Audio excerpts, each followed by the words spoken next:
Welcome and thank you for joining us at the conversation presented by the New York State Writers Institute at the University at Albany. My name is Ed Schwarzschild, and I'm a fellow of the Writers Institute and director of creative writing at the University at Albany.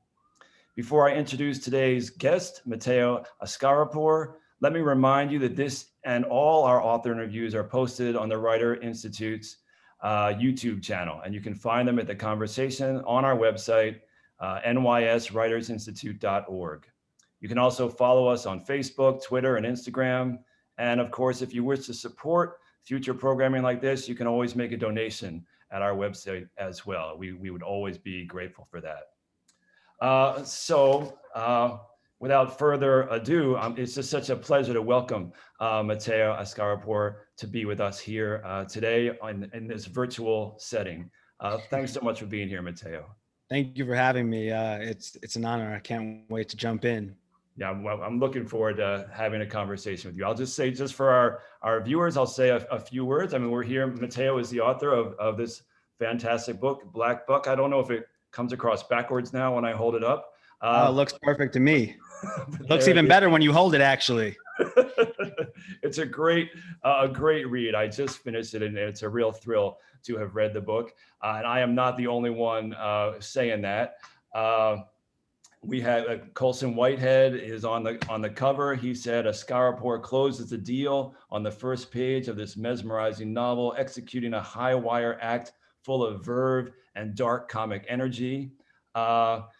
Our own alum, Nana Kwame Adjei-Brenya, also praised the book. He said, Black Buck is funny, sharp, and carried by a voice that is entirely its own. This debut is ambitious, and Askaripour's daring pays off beautifully. It's received a starred review from Publishers Weekly and many other rave reviews, and has been featured in book clubs on national television and elsewhere.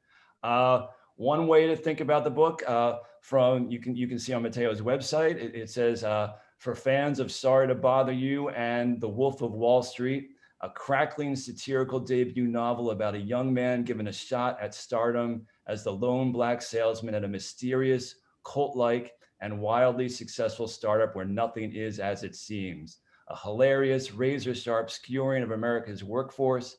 It is a propulsive, crackling debut that explores ambition and race and makes way for a necessary new vision of the American dream. Just to let you know, I didn't write that about my own novel. I just copied that from my publisher. Yes, I'm sorry, I didn't mean to suggest that. I'm reading it from your website. No, I know. I'm joking. It's such a pleasure to have you here. Thank you for making time to be with us today. Most definitely. I have some questions, and I hope we'll just have we'll talk for about 30 minutes or so and just have a wide-ranging conversation. I was hoping you could start with maybe just talking about your path toward writing, what inspired you to start writing, even going way back to like who were the figures there who sort of made you think about writing as a possibility, who were the writers or teachers who made you think that you wanted to start to get your work down on the page? Most definitely. Well, for me, I'd say my first introduction to storytelling was with my family. My mother is from Jamaica, and we would go to Jamaica when I was a kid to see my grandfather and loads of other cousins and uncles and relatives. And that night, where my mother grew up in the countryside of Jamaica, we weren't watching TV. We didn't have cell phones back then, at least when I was growing up. So we would sit out on my grandfather's veranda, and cousins and other people would come up and congregate and tell what are known as duppy stories. So for those who don't know, duppies are considered spirits in not just Jamaican, but other Black folklore. And they are sometimes mischievous, sometimes a little bit evil. Many cultures have these types of spirits. I believe people in Pakistan call them jinn. And we're familiar with things like chupacabra and whatnot. So that was really my first introduction, but I adopted, or I was given, the love of the written word from my mother and my grandmother. My grandmother was an English teacher in Jamaica, and I grew up with her in the house. So she taught me how to read. I recall nights with me sitting in her lap with my younger brother next to me, and her having me read Clifford the Big Red Dog, out to her and sound out the words. And she was so patient. But I just saw how they valued literature.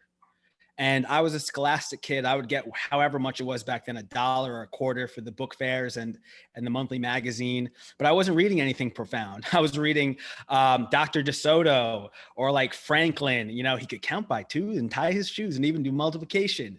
And Frog and Toad. But when I was a kid, I'm not going to lie. It's not like I said I wanted to be a writer. I liked to write, and I'd written some stories, but I didn't envision that I was going to write a book.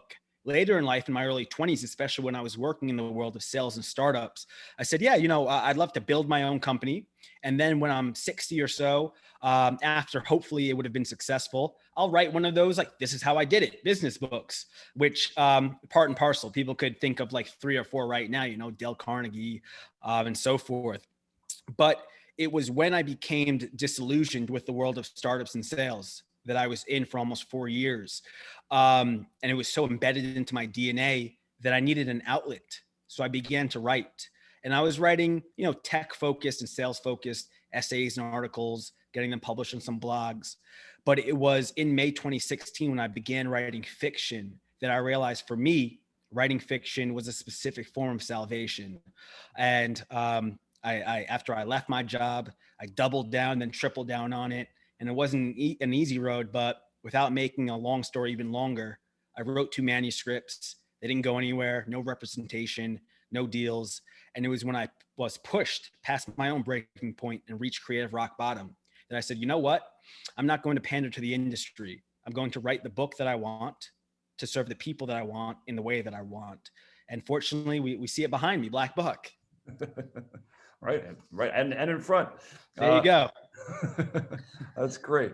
I love the way you describe how that the desire to write a book someday in the future, that 60 or 70-year-old Mateo who would sit down Yes.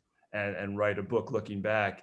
And maybe this connects to the question I had about how you, thinking about the writers in our audience, how you arrived at the structure for this book. Because when you were talking about that book that you would write when you were a 60 or 70-year-old man, it would be a book about, like, this is how I did it. And one thing that's so striking about Black Buck is the structure that you have here, the sales manual, the self-help kind of.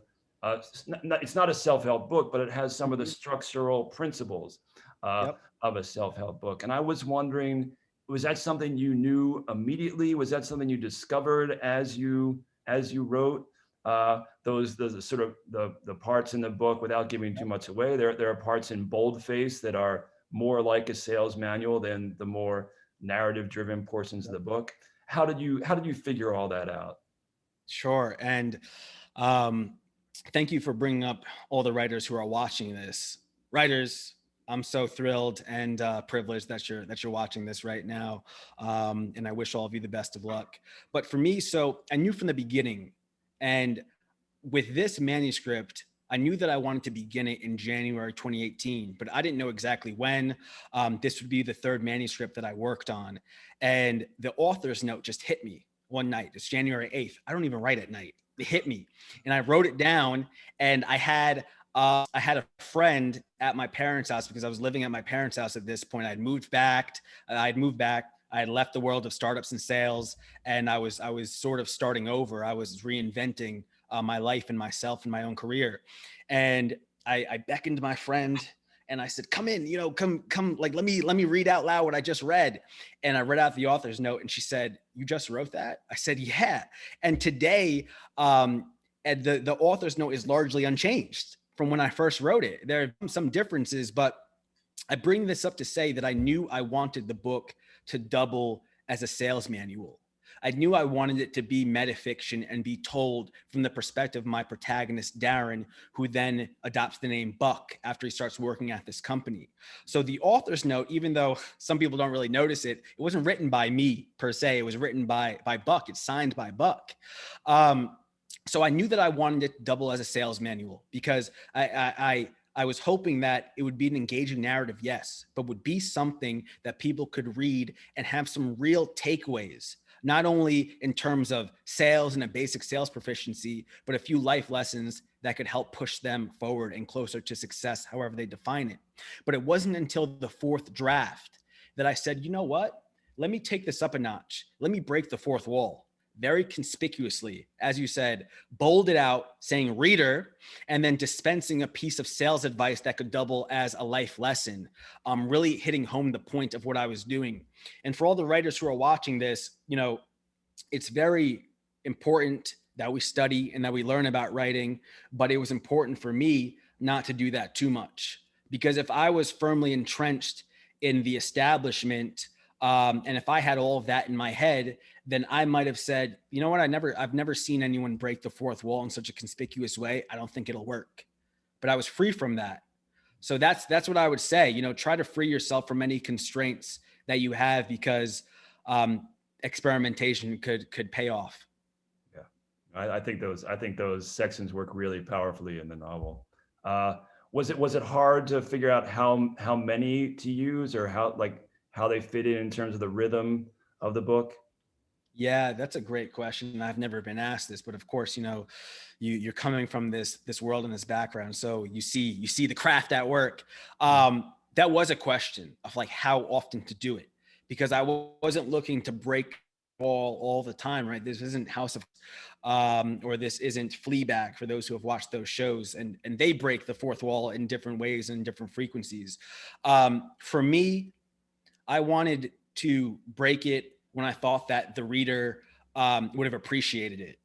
Maybe during a particularly difficult time with things that are happening to Darren, or when then Darren later on in the book is doing things to other people. I wanted the older Darren, because this book is written out of remove from a few years from when the plot takes place, and then when Darren's a little bit older, I wanted older Darren to say, hey, I know this is wild right now, but stick with me. I'm hoping that it'll pay off. Or there were parts when I thought a reader would go, damn, this is intense. And I wanted Darren to comment and say, I know. So yeah, those were the portions when I thought that it would make sense. And in terms of what those bold parts contain, I didn't want them to just be sales lessons. If this was really purely just a sales manual, the tips would have been a lot more skewed towards sales. But for people who read the book, you'll see that it was intentional that they also could relate to life, because not everyone wants to get into sales. Not everyone's going to read this book and say, I want a cold call, So I had to make it a little bit more applicable. Yeah, no, that makes a lot of sense. It's good to hear. And I was going to ask this question later, but maybe it applies to what we're talking about right now. The sort of influence in the writing of the book of other art forms. I mean, in the publicity for the book points us towards film. Sorry to Bother You, The Wolf of Wall Street, Fight Club a bit as well. And then in your acknowledgments, there's a long read list. them. Of course, yeah, and I love that. I love the way you wrote them. So I felt rewarded as the more I read, the more you thanked me. It was great. But there's the list of music videos. Yeah. And I was wondering, in terms of breaking the fourth wall, and in terms of how those forms influenced your writing in the book as well. Definitely. So for breaking the fourth wall, and I'm happy that you asked so I could speak about it a little bit more. The fourth wall, it hit me at a certain point, but it's because of other works that I'd already consumed. So when I was coming into the world of sales at a startup, I was given two books, The Little Red Book of Selling and The Sales Bible by a man of the name Jeffrey Gitomer. And these books just stayed with me. They were very no nonsense. He was like, listen, you want to sell? You want to really sell? Then throw out all this other BS and I'm going to tell you how to do it. And either you do it or you don't. And it just spoke to me so directly, and it resonated in a visceral way. The pages were glossy. The books were like in cloth. I just remembered them. So I had that, in my DNA. And then at some point in my life, I believe in college or a little bit afterwards, I had read How to Get Filthy Rich in Rising Asia by Mohsin Hamed. And with every beginning of a chapter, he would give out a rule or a piece of advice, such as befriend a bureaucrat or stash away some money in a place that no one can get to, and so forth. So I had that percolating. And by the time I said, you know what, I really want to break the fourth wall, I was reading Mitchell S. Jackson's The Residue Years, and he breaks the fourth wall, not in a very conspicuous way, but in a way where, you know, at the end of a paragraph, he'll say people, comma, addressing the reader. So I said, all of this will really hit home what I'm trying to do with having this double as a sales manual. So why don't I try it?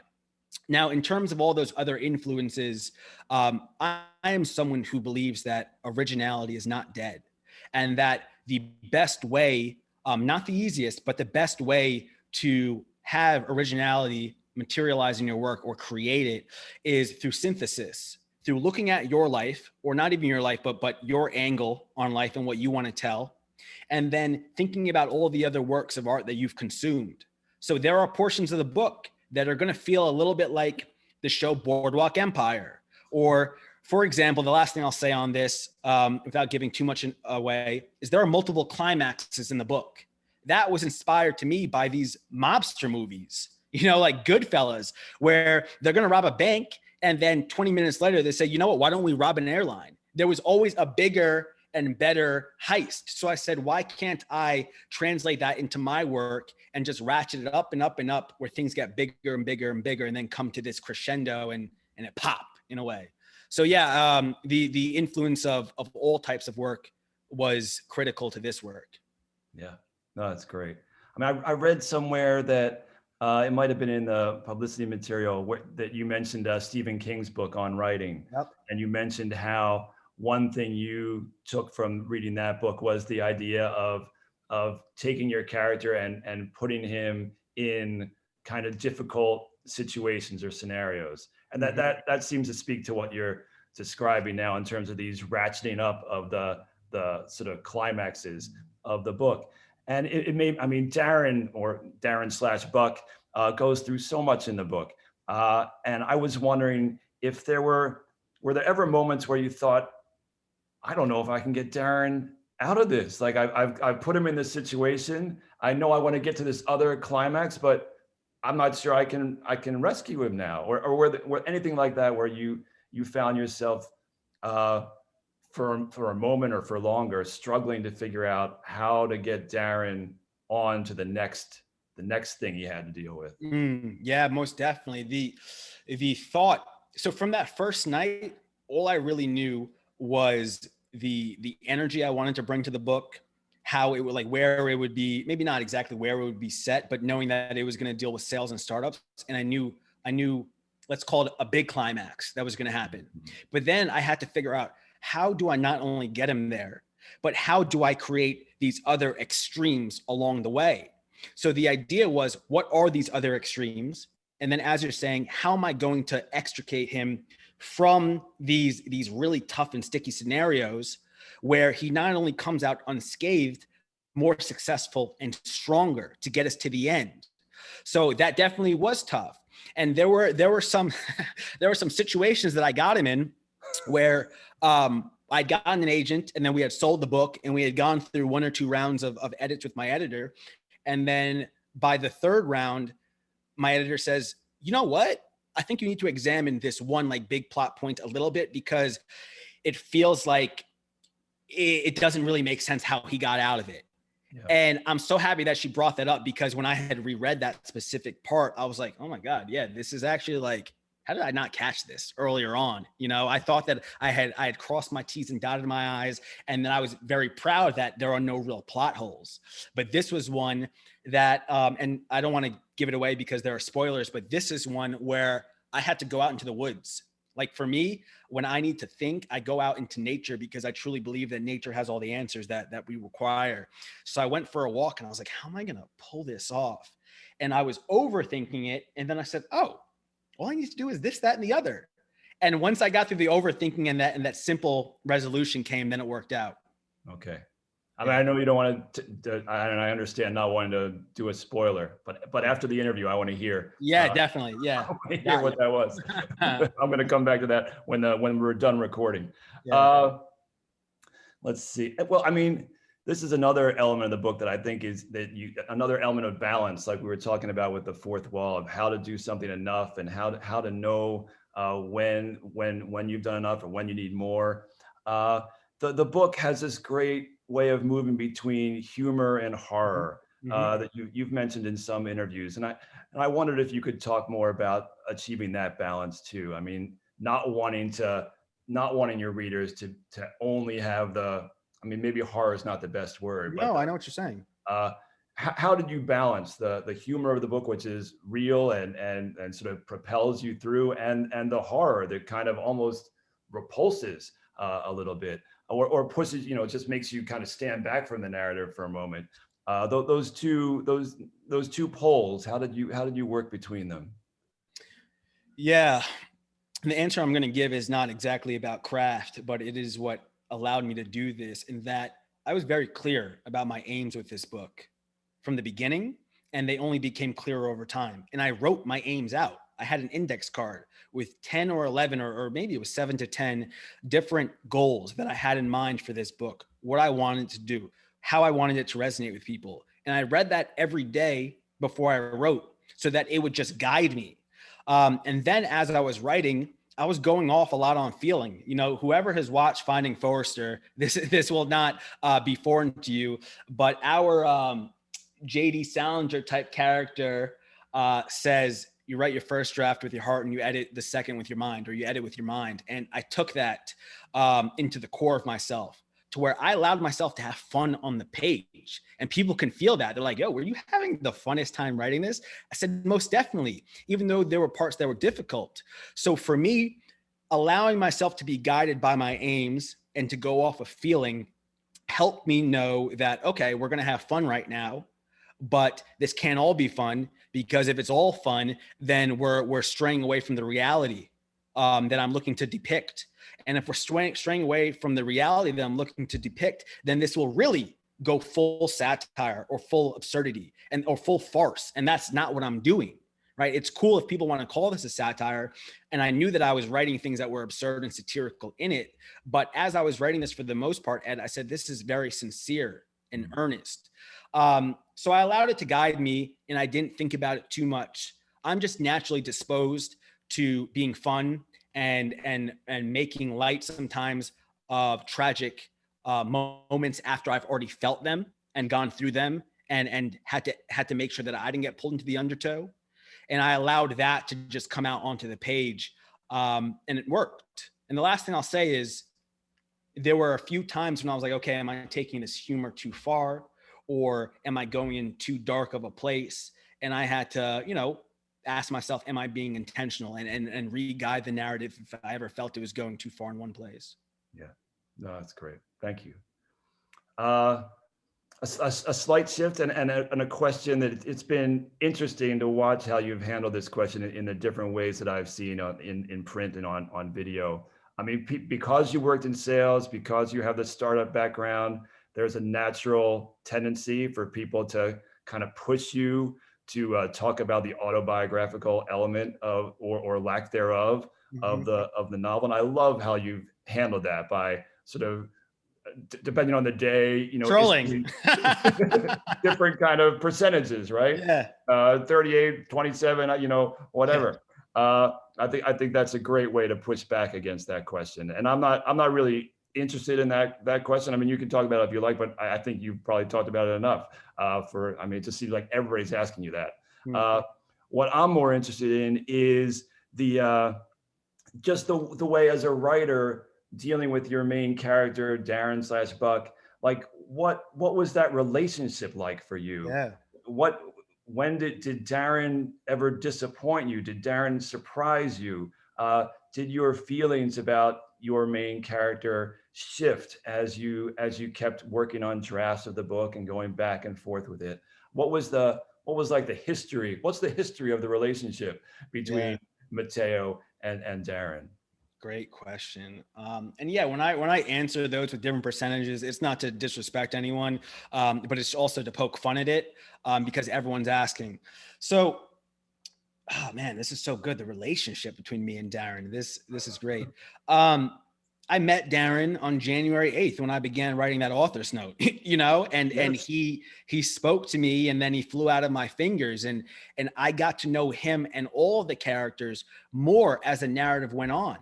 If I had written, let's say another character, Wally Cat, for example, which is an old head in Bed-Stuy that sits on an overturned plastic crate and dispenses this like urban corner philosopher knowledge to Darren.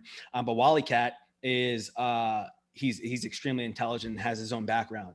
So if I wrote something in the beginning of the book or in the beginning of this writing process that Wally Cat said, I might have changed it by the end because I would have gotten to know Wally Cat so much better. And I've said, actually, Wally Cat wouldn't say this. The real Wally Cat that I know. So the characters throughout the narrative, and it was through me allowing them to continually reveal themselves to me, helped me make it feel more authentic. But in terms of Darren, yes, Darren disappointed me. And I was happy that it disappointed me because then I said, he's going to disappoint the reader. And that's what I want to happen. I was rooting for Darren at times. I said, this is great because I think the reader will root for him at this time too. He made bad decisions. Let's not use the euphemism of poor. He made bad decisions and ended up hurting people who loved him unconditionally because he was hurt. And that was hard for me to write because Darren and a lot of these characters felt real to me. But in the construction of Darren or in getting to know him better, I liked the Darren who readers could see themselves in, who he worked at Starbucks. And you're like, why did this valedictorian of one of the top public high schools in America work at Starbucks? And it forces you to reckon with this question of what does it mean to succeed in America? Because so many of us feel as though we have potential, but that we're not tapping into it. So I thought that they'd be able to relate to Darren in that way with the question of, as well as like, who is this guy? Why is he settling? And then why do I think he's settling when in the beginning of the book, he feels successful and purposeful, even though he's working at Starbucks. He has a loving mother, a caring girlfriend. He's not making a ton of money, but he's also not impoverished. So that went into the construction or the meeting of Darren. Also trying to push back on stereotypes. If at any point you think that I'm beginning with a stereotype, by the end of that specific part of the book, if not the book itself, you're going to know that this person is not one dimensional. This person is not one thing. And someone who comes to mind is Jason. You know, where Jason, you see him dressed up like a member of the Wu-Tang Clan and he's doing certain things on the corner, but he's also reading John A. Williams, which most people, especially younger folks, do not know who John A. Williams is, you know? Yeah, no, that's great. And I think that idea of how the characters come to life for the writers is a great thing for our audience to know as they work on their own books, their own drafts, and as they think about how best to read the work in front of them as well. I have just a couple more questions, and then if there's something I left out or something else you want to talk about, I hope you'll let me know. Sure. But some words that seem important for the book that I thought maybe you could talk about, if you don't mind. Words like opportunity, necessity, like uplift or lifting up others. Again, without giving too much away about the book, I was wondering if you have something to say about those words and how they affected your. I don't know if those were words that were on your 3x5 cards as you were working, but how they sort of wove themselves into the tapestry of the book. Sure. Well, opportunity is a big theme in the book, and it was definitely one of those North Stars that I brought up earlier that were guiding me throughout the writing process and even how I discussed it today. I wanted to examine the theme of opportunity, especially in the context of our nation. In the broader world, sure, right? People in the UK and other countries are going to be reading this, but especially in this nation of who dispenses opportunity and who receives it. Who is given the opportunity to receive opportunity. We have these two characters, Darren and Jason. Darren is not smarter than Jason. Jason in many ways is smarter and more driven than Darren at the beginning of the narrative. Jason would not be welcome in a place like Someone, SUMWN for people who haven't read the book. That's a startup where Darren works. And the question is why, right? Is it due to him not being as palatable to white people? Is it due to, Darren having been valedictorian and knowing how to speak a certain way or code switch? I wanted all these questions to come at the forefront in terms of opportunity in this narrative, in the broader narrative of our nation. In terms of lifting others up, and the adage of each one teach one, that's also, it's tied to opportunity. You know, what does it mean to succeed? Toni Morrison said that if you're free, you need to free other people. And that is 100% at the core of this novel and me, the way that I just function. I believe that success doesn't mean all that much if you don't help other people achieve it. So we're seeing this in the novel, a lack of it at times, when Darren finally succeeds in the ways that he believes he's supposed to succeed. And then we see it come back later. And again, not to give too much away. Now I'm getting ready to say certain things and talk about redemption. But that's at the core of this novel. And I think that it interweaves itself with the fabric of what we see today, you know, especially with celebrity. The last, thing I'll say, and I'll offer an example, is LeBron James is not Michael Jordan, right? LeBron James is arguably the best at what he does right now. I know there's going to be people who say, no, definitely not. But he also, like Muhammad Ali, makes it a point to state where he stands on social justice issues and against racism. Whereas Michael Jordan was one of the greatest people, if not the greatest to ever do it, but he didn't want to be vocal. And I'm not exactly saying one is better than the other, because I am not these men. And there's other people who speak out, Serena Williams and many other folks, Naomi Osaka. But the people I like and I gravitate towards are the ones who have a platform and use it to talk about real issues, rather than just, as that woman said, shut up and dribble, Yeah. Yeah. Amen. Thank you. That's great to hear. It makes me think about another, we'll talk for a few more minutes, I guess, but the one place that you thank prominently in the book, in your author bio, that underneath your photograph, is the Rhode Island Writers Colony. Mm-hmm. And I want, like, in terms of people who lift you up, in terms of your own community, I don't know, I wonder if could you say more about what that space meant to you, and what that allowed to blossom in your own work? Talk about this for hours. I think I'm actually going to write an essay about it. I don't know what it's like for the writers who are watching this, but for me, I thought that I had to do it all alone, because when you're writing, there's no one behind you. As we all know, it's just you and a blank Word document, or however you're getting the words down. So I said, okay, this is just going to be me. I'm gonna write this book. I'll edit it. Maybe I'll show it to a friend or two who I trust, and that's that. I am someone who, I was in a community before, my own startup that I worked at, and people who read the book will see there's a fine line between cult and culture. So I think that I was hesitant to try to really find community, especially when I don't have my MFA, when I was trying to get into the world of writing. I reached out to people who I thought were the who's who, and most of them didn't have time for me. A couple did. I was like, I'm just going to do this. I'm just going to do this on me. And then I'm not going to look for anyone to show me the way, whatever. I'm not going to look for a mentor. But I found this colony called the Rhode Island Writers Colony. And I said, this looks interesting. There's a lot of like Black people that seem like they've gone in through here, not just Black, but also other people of color. So let me apply. But let me not just copy and paste from previous applications and things. Let me take some time. So for me, taking an hour was some time, and then I revised my application and I applied and I got in. And man, it was a community that I didn't know I needed, because these people told me how much they loved my writing. These people were so encouraging. These people are the ones that I go to when I want to celebrate, even though I don't do it often. And when I need to be uplifted, they're the ones that I confide in. And without them, would I have still been published? Maybe. I don't know. I think so. But the road would have been a lot longer and a lot bumpier without them to smooth it out. So for anyone who doesn't have a community and you're looking for one, I say put yourself out there and get it. And for those who already have community, you're ahead of the game, because I didn't know that I needed one until I did. Great. And maybe one last thing. Just about a sort of forward-looking question, but I think it ties to what we've been talking about in a way all along, but certainly in the last two questions. What's next? We hear about TV series, maybe heard about.